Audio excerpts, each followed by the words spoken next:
is not the same color. And I'm like, oh my God, it's the same. I'm so scared of my students hearing this. They'll call me a hypocrite. I was like, do I want to do interior architecture?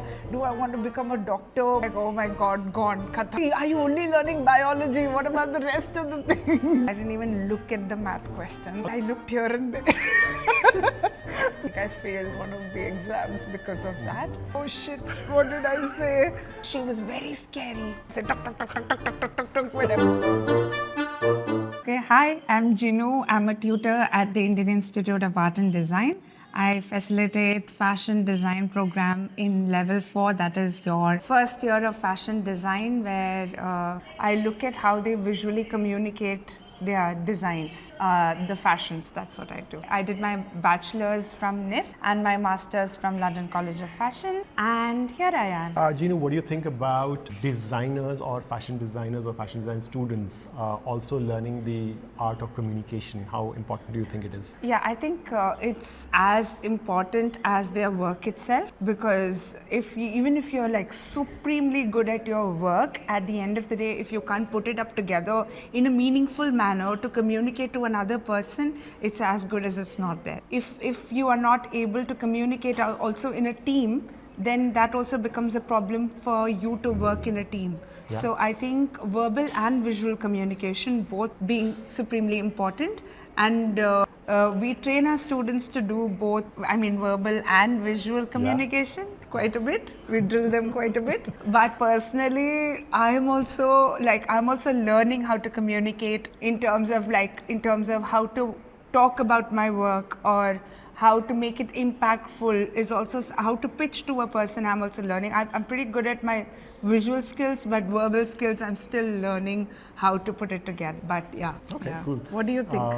I think it is definitely extremely important, because I've learned this through when I was in my student years. I used to be very quiet and always at the back, and hardly could present my work. I used to work really hard, but then I could see some of my friends who were slightly mediocre. They would be ahead of me in everything just because they could speak. Yeah, right? We all have that in every class. And then they would speak so well, but then when we see their work, it's like, okay, they spoke well, so now. Yeah. I wish articulation is also something that's important. Yeah. If you can't, like the same thing, I also had a few people in my class who could articulate it much more than what they've done, but then the other person gets to know, the jury members or the people who are evaluating your work, they get to understand the depth of their work, whereas ours gets hidden. Yeah. People who can't speak just gets hidden.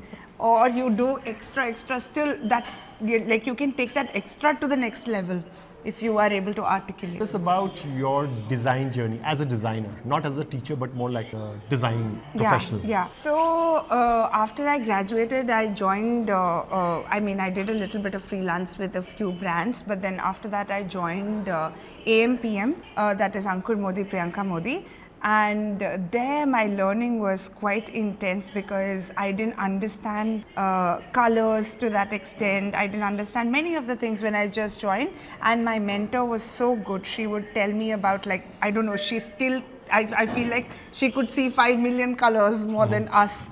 And she would be like, this is not the same color. And I'm like, oh my God, it's the same color. So there was a lot of learning there. And I think I was always keen towards working into branding and communication aspect of it than the garments itself. But somehow, I did the branding for AMPM, I did the research for AMPM.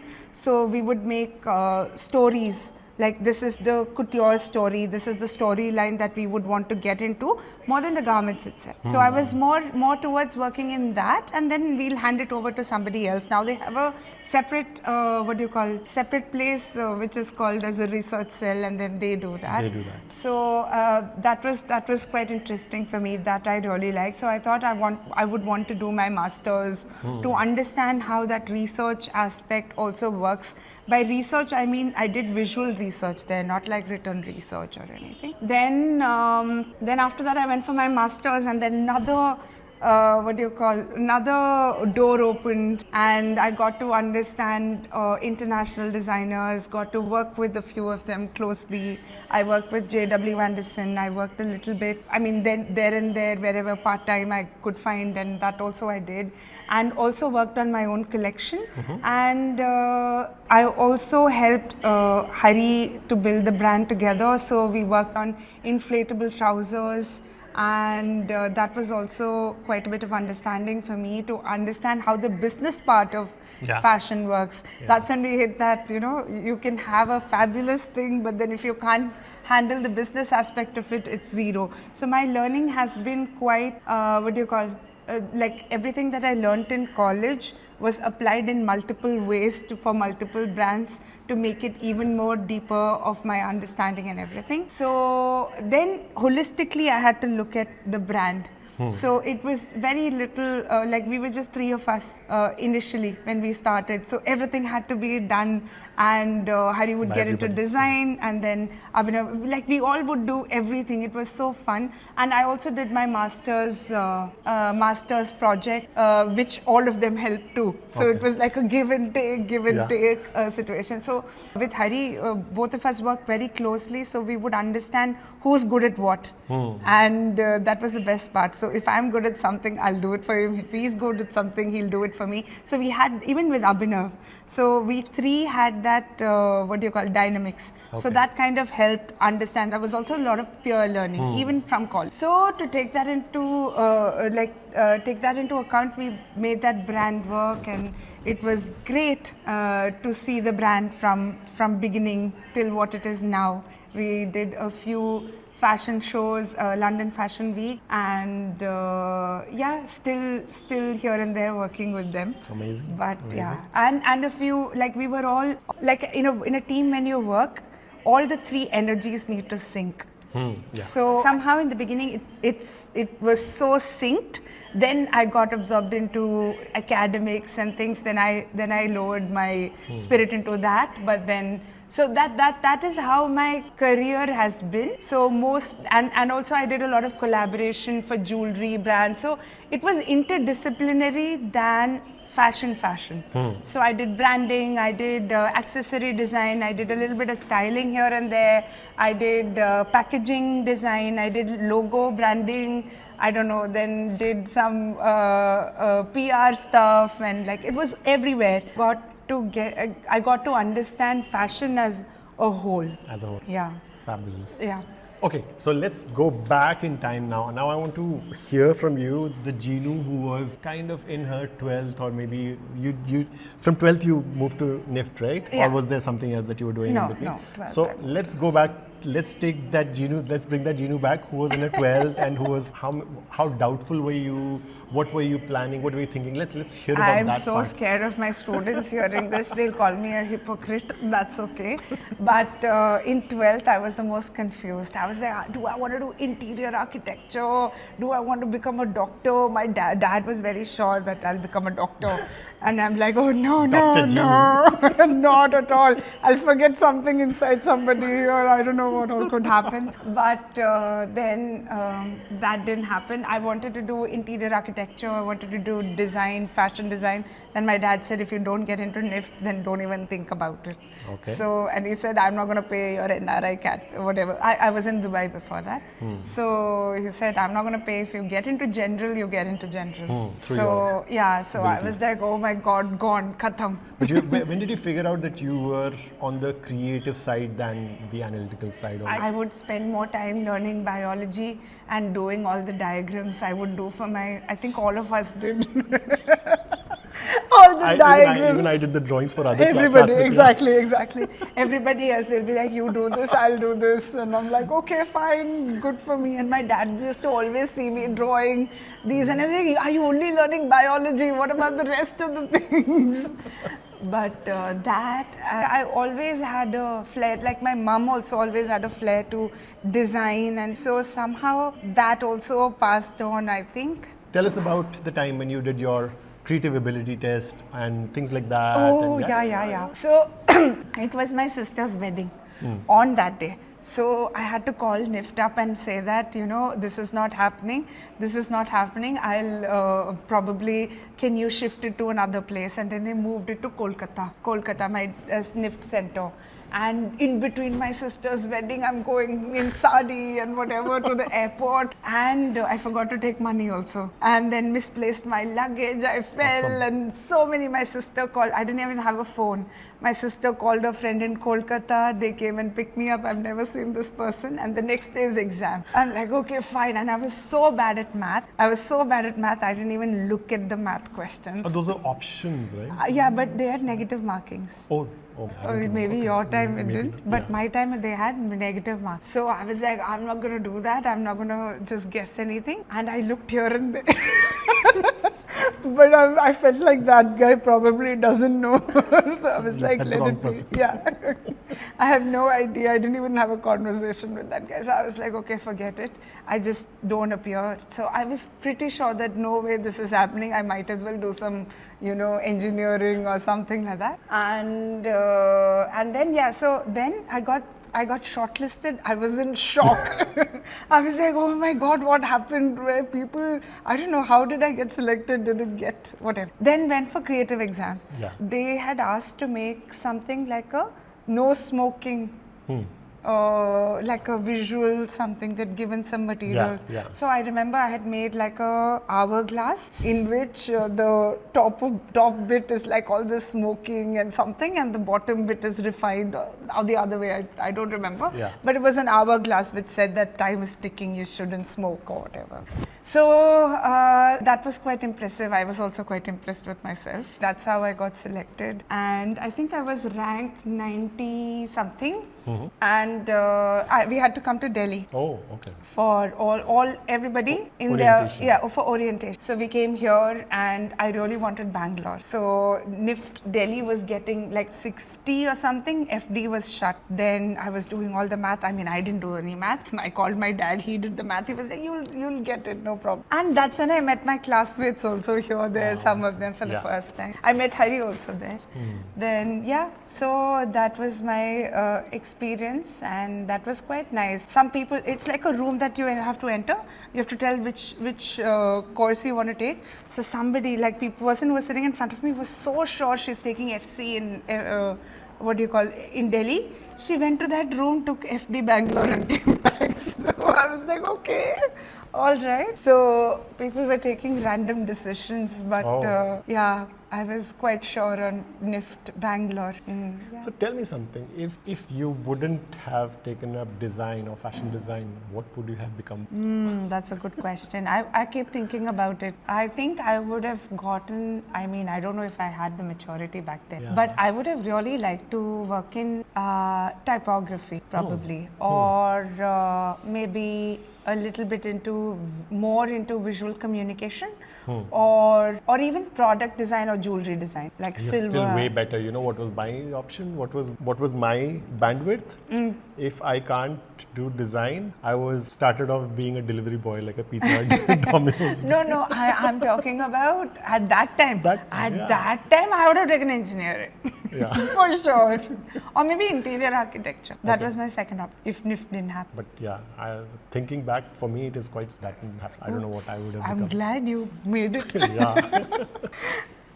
Tell us about your college days, some fun stuff as a student. I was very nervous all the time. I was the panic person all the time. I would be like, okay, this is not happening. I want it done this way. And I would want it a certain way. And if that doesn't happen, I would not show it. And that was my biggest problem. I think I failed one of the exams because of that. And then I realized I should just show whatever I have to. And I see it in some of the students, and I can relate it. Yeah. When they do it, I'm like, oh shit. Hypocrisy. I mean, yeah, that's the best part. Like we see some of the students doing some or the other locha or something, and then we relate it to ourselves because we've also done that. So it's easier. Many of the times I'm like, I also do the same thing. I think students tell me also, ma'am, you just keep telling us that you also do the same thing.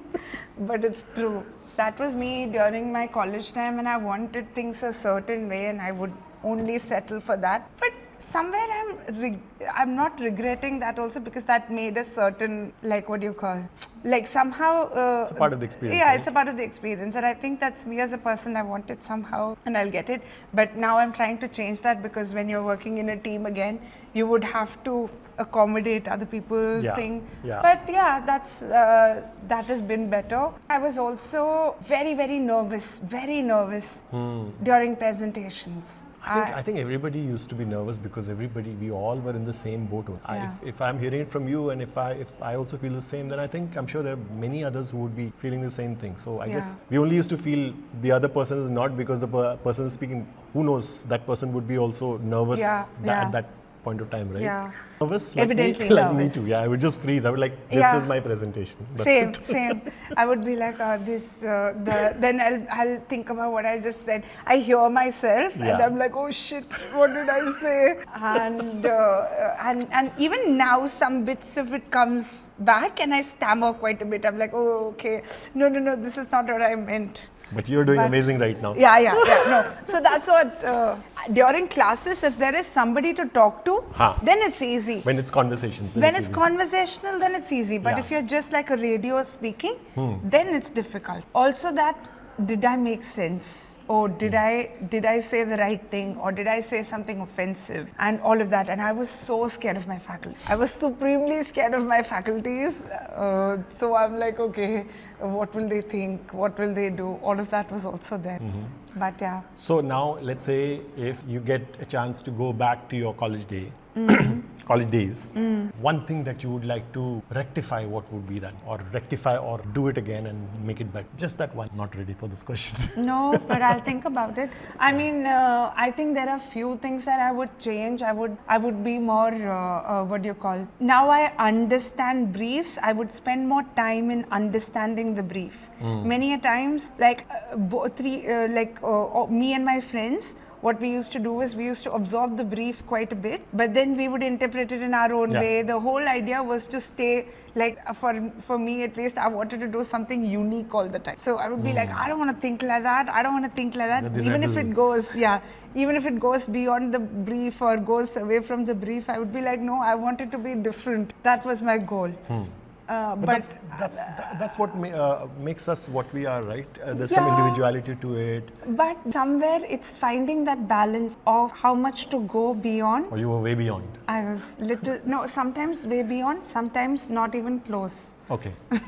So that's problematic. That is one thing I would change. So I would read the brief properly, stick to the brief, but then again find ways to probably cross out and like understand where I can get out of the brief. I understand now that tutors had a brief for a reason. That time I was like, why would the tutors have this kind of a brief? But that, I would also look at what people did.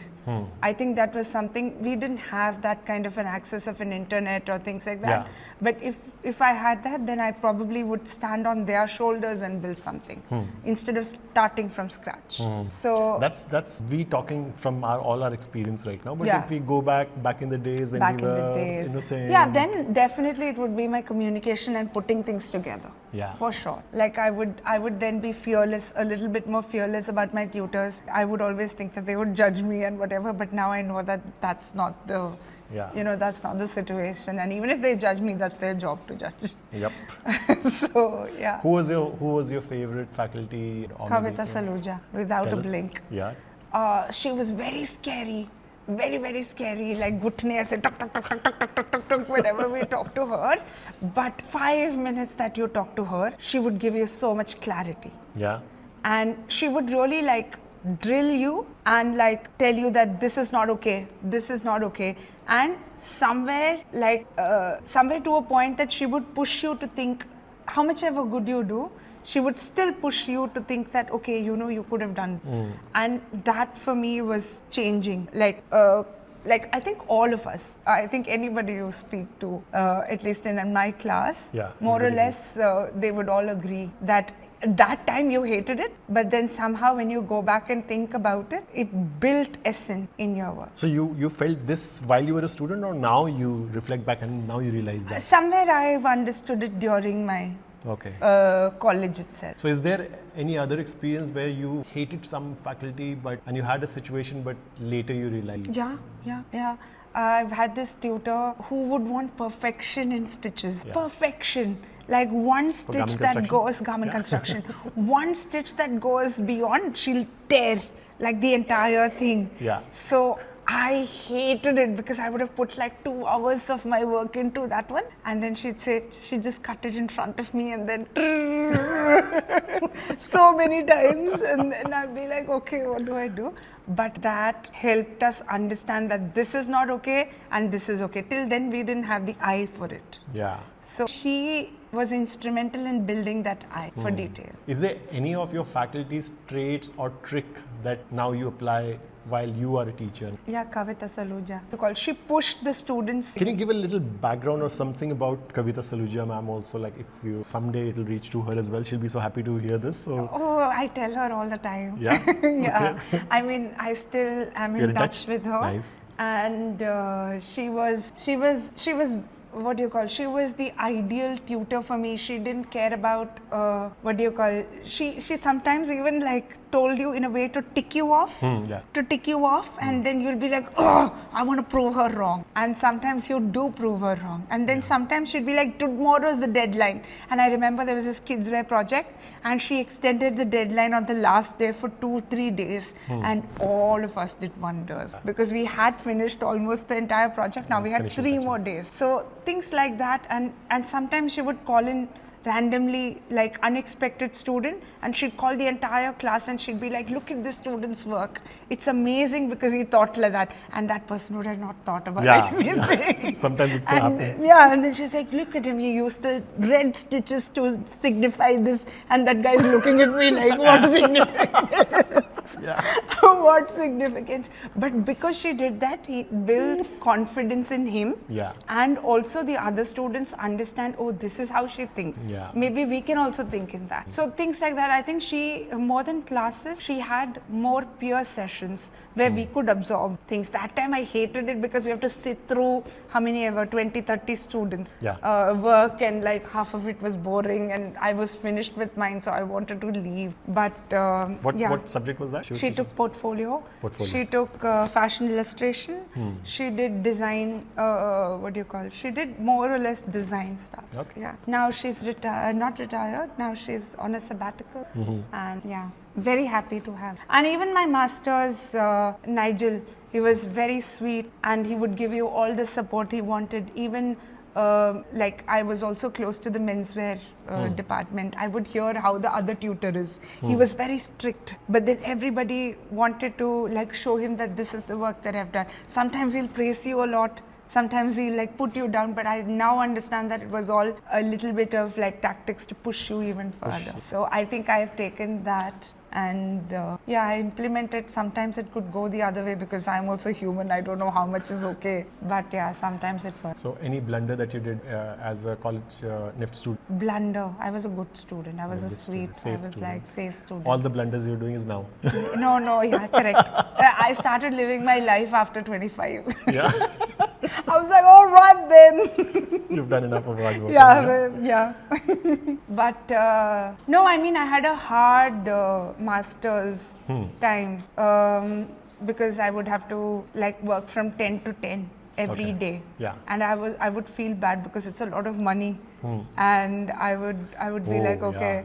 If I'm not making, the most of this, it's not worth it. And I would like really push myself. What made you take up masters? You want the actual correct answer, or you want of course, the juicy answer? The juicy is that I was scared that they'll get me married. I was like, okay. I think this is a very popular problem or a reason. In fact, some of the students here also, they have the same thing. But okay, let's see. I was very scared that they'll get me married or they'll start looking for people because now I have a job, I finished my studies, so that's the next thing. So break that thought, go for masters. Now my next plan is go for PhD. Somehow escape marriage and get a PhD. But yeah, so that's how it is. But initially it was that. But then I think I would have waited a little bit more to do my math. Then I would have had exact clarity. I think maybe 5 years in the industry, then masters would make sense. But I'm also glad that I did it at that time. Now the fee is, I think, threefolds. Yeah. Yeah, so that is also scary. So, did you some point of time while you were studying fashion, feel that maybe this is not the place I should be? Maybe I should be somewhere else. Yeah. Where all did you take yourself to? Communication design. Yeah. So I would go into one of my friend was doing her masters in LCC in animation and illustration, and that space I felt like, wow, this is the place that I want to be. And it is about printing, it's about different types of prints, and then I would just stay there and get my portfolio printed 5 times and experiment with portfolio quality paper than to do the content of the portfolio. So that was my place to be, and somewhere I felt like, oh, if I would have known that this was the college, I would have probably, like, those excite me more than the garments itself. Yeah. So Is it still the same? maybe, yeah. I like switching between things. I like now I've taken up a little bit, which is interior and architecture, a little bit of figuring things out. So I like to switch it up, but also stack my learning from one to another. Because yeah, well, it is true. Yeah, it is true yeah. in life also. Yeah. Whatever you do psychology, you do whatever, you do music, that will anyway inform what you're doing. Even if it's garment, you can get into the detail of things. Or you can, like, I would like that too. Yeah. As long as it's like something that's exciting, like lingerie wear or something, then I'll get into the exact things of it, like the properly learning what kind of finishes and everything.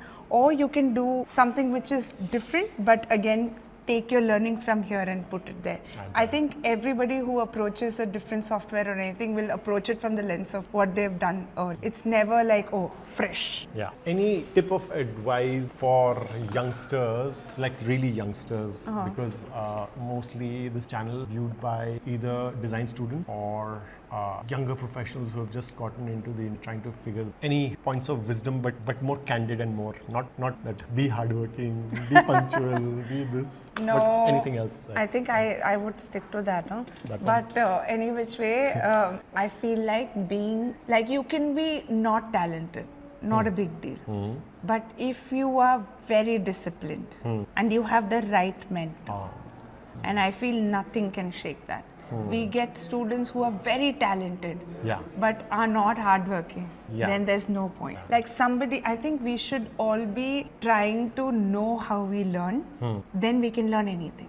And put your hand into different things. Can you make it slightly simpler for the youngsters who are like maybe 18 to 20 years old right now? Because this is like a little more evolved, probably, right? probably. Do as many things as you can, like do fashion, do footwear, do something, and at the end of it, just put it all together. How did this help in that help in this? Yeah. If you have that mapping clearly, then you can like rock it. You'll know how you'll, and I don't know if it's still simpler, but yeah. I think this is quite simple. Yeah. I think if you can connect how you learned, or like if you put your hand into multiple things, many a times, like these 18, 19-year-old students, they come to us thinking that they know it. That needs to be erased. Yeah, be more humble.